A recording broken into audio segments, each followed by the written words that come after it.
Hi there, Janet Fritz here for Galaxy Girl Creations. Welcome to my channel and welcome to another day of our Grateful series that I am doing with MK over at her channel. Today I am starting out with, well, actually, it's funny, I'm not really starting out with those inks, but I will be using those inks in just a few minutes. But I am starting out with a couple of different cut files. So one of them I got from Creative Fabrica, and that would be the cell phone. And I just resized the cell phone to be two different sizes because I needed one that would hold the photo that you see in the bottom right hand corner there. And then the other one needs to hold those speech bubbles that are up at the top of the screen. And so I kind of sized them for that. And then the computer is actually it's a free cut file from Paige Evans. And she offers those free over on her Facebook group. If you are not part of that, I highly recommend it because she usually gives out, I think, one a week. And they are beautiful files.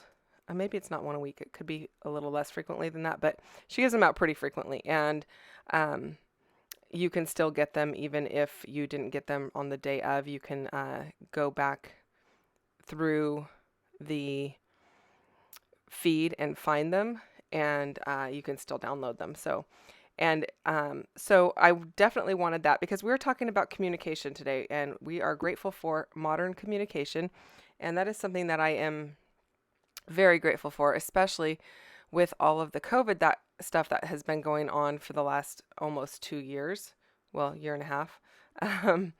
And I think, without it, we wouldn't have been able to do a lot of the things that we did. I mean, I know like virtual school is not like the most efficient way of doing it, but in order to keep the kids learning, they were able to use Zoom for that. We've had Zoom meetings, we've had Zoom scrapbooking meetups. So it's not just for business or educational purposes, but also for just your social purposes. Because without being able to go to crops and stuff, I was able to have crops a couple of times a week on Zoom just for a few hours in the evening and meet up with some awesome new friends. And then to be able to use either like the Facebook Messenger app that allows you to call people, video calls, or, through the Apple phone, iMessenger, whichever one that you like to do video calls on. This one happens to be through Facebook. My daughter is Android and I am Apple, so that's what we use. And that was me and my daughter with Noah. And so it's just been great for that. It's also been great even without COVID. Sometimes we contact each other that way just because it's a good distraction for him. And, during times that he's sick and stuff and I'm not able to go over and visit with him, or whatever, it's just great to be able to still chat that way. And then text messaging. Everybody text messages, even if it's to say, hey, do you want to Zoom? And that's what this little conversation is going to be about. I was doing a Zoom call with my mom and one of my other friends, Kim. So shout out to Mom and Kim. You're going to see their photos on here later. But I was doing a Zoom call. My mom lives next door, but it's really kind of in the evening after work. It's a pain to take my scrapbooking stuff over there and get everything organized when I can just do it here, and it's just a little bit quicker. And I don't have to cart things back and forth. And so we were gonna Zoom, and I texted her and I was like, hey, we're gonna Zoom, and she's like, okay, send me the link, and back and forth through text messenger. It's just nice ways to be able to communicate. So I am thankful for modern communication for all of those reasons and probably many more. So I thought I would start with that photo again, like I said, of Noah and my daughter and myself doing a Facebook Messenger video call. And originally that was the only photo I was going to have on this layout. And then I was thinking, I really need to have more on this layout. So I'm going to add a little bit more, but not until after I get this whole thing, this whole computer screen backed and everything else. So I don't make you sit through all of that. You'll see I'll come back here pretty quickly with it being backed.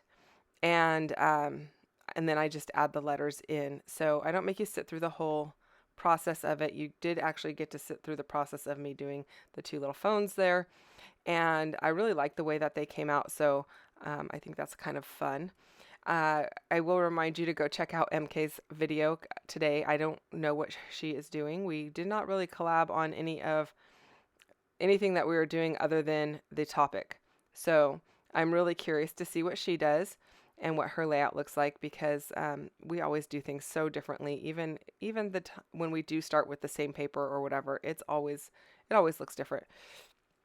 So then I went back over to my silhouette and I cut out my title, and it's just Modern Communication.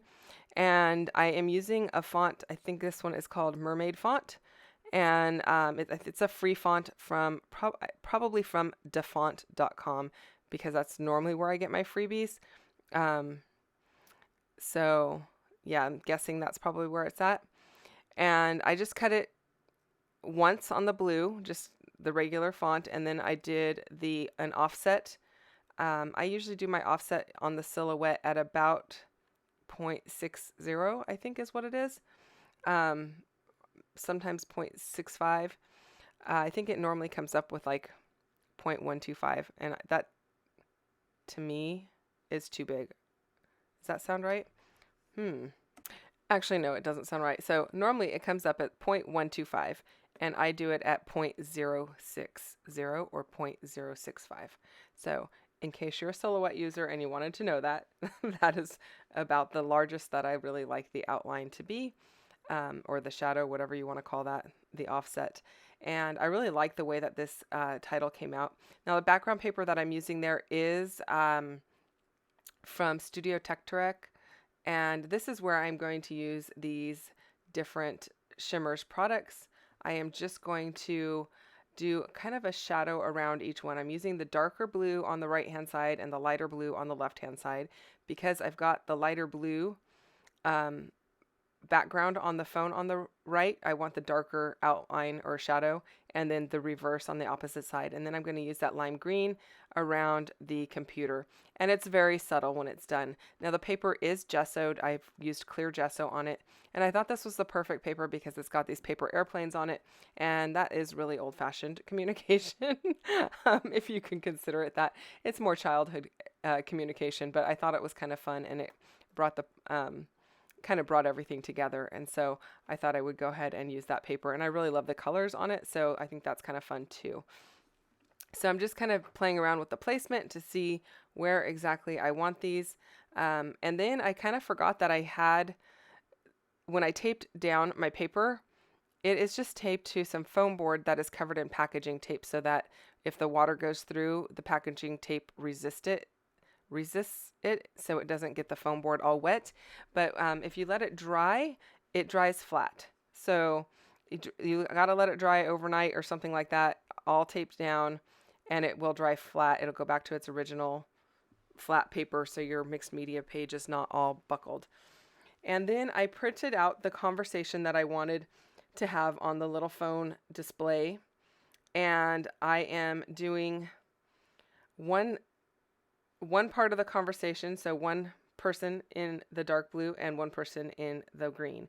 And I'm doing that because the background on the phone is already the light blue. So I thought that would kind of make it pop and just give a little more added interest instead of just being plain. And, you know, when you do a text conversation on your phone anyway, you know, it comes up in different colors. So you know that different people are typing or whatever, or speaking. And so I went ahead and I just backed the little speech bubbles just like I would a regular cut file. And I just put the conversation in order of how I wanted it. Now I'm not using half of each of those pieces of paper there. They're printed out exactly the same, but the bottom half is just a smaller font. I wasn't sure what size of font I would want, so I printed it out in 2 different sizes just to be on the safe side, so I wouldn't have to just like reprint it multiple times. And that way I could ensure that it would all fit inside of the speech bubbles the way that they were. So now that I've got all of the speech bubbles done and I'm figuring out the placement of my photos, I decided that I wanted a photo where it says Zoom call. I don't really need it to say Zoom call there. I'm going to talk about it being a Zoom call in my journaling, so I wasn't really concerned about that. And so I printed out 2 photos of a screenshot of a Zoom call, and it is me, my mom, and my friend Kim, like I mentioned, and I printed it out with a border on my selfie and without a border on my selfie, and that's because I wasn't sure what size I needed it to be to really fit in there, and so I end up using the one that does not have the border, and sadly, I just get rid of that whole piece that says Zoom call. It's not necessary to keep it in there or to really save it for anything else, because part of the letters are cut off because the inside of the screen on that little computer was also like the last line on the M and such. So no reason to keep it because it's missing part of its outline for the letters anyway. So and in case you're wondering what I was doing there, I was just showing Kim and my mom what I was doing, because I was actually on the call with them as I was doing this. And so I'm just adding a little bit of adhesive to it, and I'm going to just go ahead and adhere it down. And I do realize that my tape gun is like misfiring, if you will. The adhesive got kind of stuck around the little wheel, and I had to go and fix that. So I didn't make you sit through watching all of that. Now, when I take the tape off of the piece of paper all the way around the outside, I realized that I left the branding strip on, and the branding strip is taped down. So it is a little bit larger than, or I kind of spread things out a little further than I really intended to. I should have kept them a little bit more towards the center and left a little bit more room on the right and the left because I kind of thought I was leaving the exact gap that I needed, but I do have to cut a little bit of the paper off where I tape it down. Now, I don't always do that, but a lot of times I will cut that little edge off because you can sometimes see it, and depending on the paper you're using, sometimes it kind of tears a little bit of the top layer off. It doesn't happen all the time, but on occasion it does, and I like to put a little frame cardstock border around my layouts anyway, so I'm going to do something a little different today, and I'm going to do it just on two sides instead of all the way around. Now, I could have done it all the way around because I had enough room, but I'm going to use the blue paper that is in the title where it says Modern Communication. I'm going to use that, and I only have a portion of it. I only have like two sides that are 12 inches long, and that's why it is done offset. And I apologize you didn't get to see that on camera. I think I just lost that part of the video, or maybe I just didn't even record that. But that is why I just did it on two sides, because that's all I had of that blue paper left. And I really like the way that it looks with that little black border between the blue and the background. So that's it for this video. Come back again in a couple days and I'll have a new one. Go watch MK, and I'll see you guys soon. Bye.